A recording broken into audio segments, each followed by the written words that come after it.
ওই আইসা বললাম এই যে আপনি ওই যে তোমার গোসলখানাটা ঠিক আছে তো, একটু গোসল করু। কেন আপনার বাথরুমে কি হয়েছে?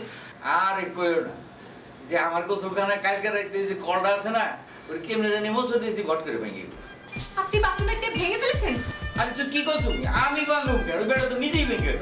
বাথরুমের টেপ কি নিজে নিজে ভাঙতে পারে নাকি? কি ধরনের কথা বলেন? হ্যাঁ ভাঙছে তো। তো আপনি এখন আমার বাথরুমে গোসল করবেন? হ্যাঁ। আপনি যে আমার বাথরুমের কলটা ভেঙে ফেলবেন না, তা আমি বুঝবো কি করে? তুমি খুলে দাও যা। আপনি নিজের হাতে কল খুলে দেবেন, আপনি গোসল করবেন? হ্যাঁ। আর আপনি রুমে ঢোকার আগে লক করে ঢুকলেন না কেন? রুমে ঢোকার আগে দরজাটা ধাক্কা দিয়ে ঢুকলেন না কেন?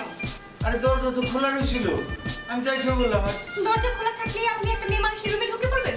তুমি হইলে আমার নাতি হয়েছি, তোমার ঘরের মধ্যে আইলে এই অসুবিধা কি? সেজন্য আপনি যখন তখন চলে আসবেন। ফাইন, আপনি আমার বাথরুমে গোসল করেন, আমার বেডরুমে ঘুমান, আমার আলমারিতে কাপড় রাখেন, পুরোটা বাসা তো আপনি একটা চিড়িয়াখানা বানিয়ে রেখে দিয়েছেন। কোনো সমস্যা নেই, আপনি থাকেন এখানে, আমি চাই। হ্যাঁ। আরে খারাপ খারাপ, আমার মনে হচ্ছে তুমি আমার উপরে বেদা হয়েছো। আপনার মনে হচ্ছে আমি আপনার উপরে একটু রাগ হয়েছি? কেন আপনি বুঝতে পারছেন না আমি আপনার উপর সত্যি সত্যি রাগ হয়েছি? এখন বুঝতে পারতেছি তুমি আমার উপরে রাগ হয়েছো। আমি না আইসি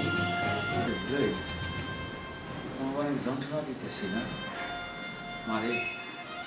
গ্রামে আমার পাঠশালা করতেছি, ওর একটা পুকুর আছে, ওখানে আমি গোসল করি, অনেক গাছপালা আছে, অনেক পাখি ডাকে এইখানে, আমি ওইখানেই চলে যেতেছি। মা তোমাকে আর বিরক্ত করো খোদা।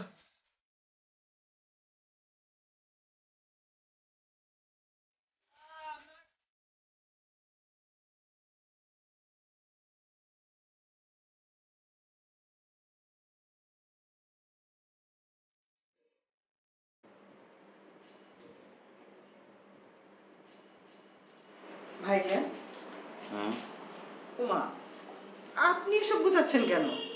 গফুর আছে কি করতে? গফুর করে দিচ্ছে।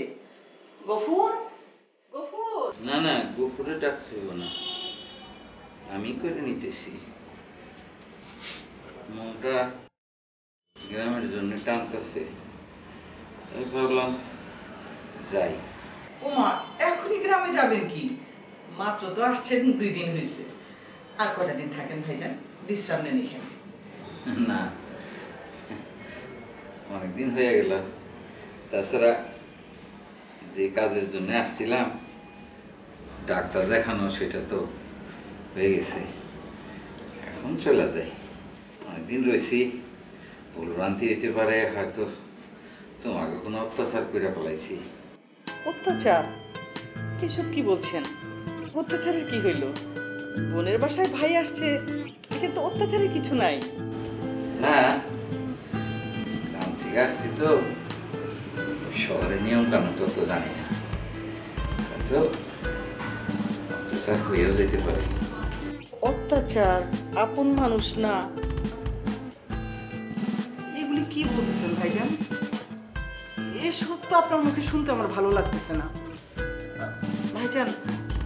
আপনার চেহারার মধ্যে আমি একটা কষ্ট দেখতে পাইতেছি, কিছু একটা গোপন করতেছেন আপনি।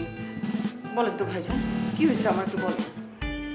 কি হয়েছে ভাইজান বলেন। না কিছু হয় না, কিছু হয় না। নিশ্চয়ই কিছু হয়েছে। আপনি বসেন তো, বসেন বসেন।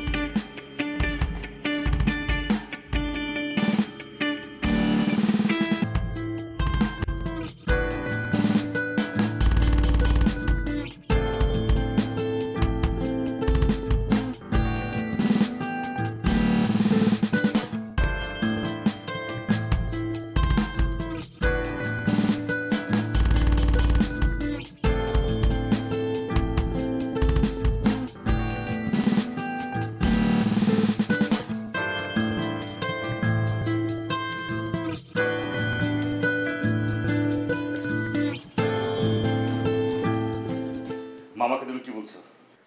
ইনাই বিনাই কোনো কথা বলবো না। মামাকে তুমি কি বলছো? আমি মামা চর্দা তোমার দাঁত ফেলে দেবো আমি। তুমি আমার মামাকে কি বলছো? মামা বাথরুমে যেতে চেয়েছে তাই না?